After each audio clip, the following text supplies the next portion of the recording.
Stocks enjoyed another month of gains in February, a positive signal for potential gains over the rest of the year. Strong starts to years tend to signal more gains ahead.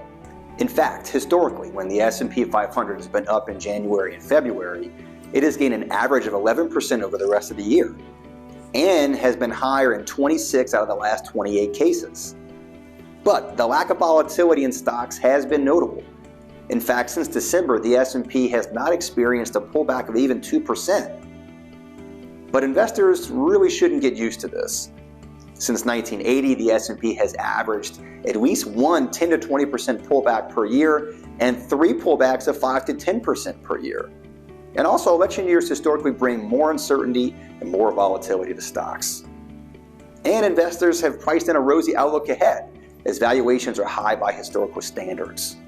The S&P is currently trading at 21 times projected earnings, with that multiple recently rising above 20% for the first time in 2 years. Its longer-term average is 17.96. So don't be surprised if we see a little choppiness in stocks over the coming months. As for bonds, we saw another negative month in February. In fact, 9 of the past 14 months have been negative for the aggregate bond market. And dating back to 2022, 18 of the last 26 months have been negative for the aggregate bond market. A historically rough stretch. The reason? Well, interest rates.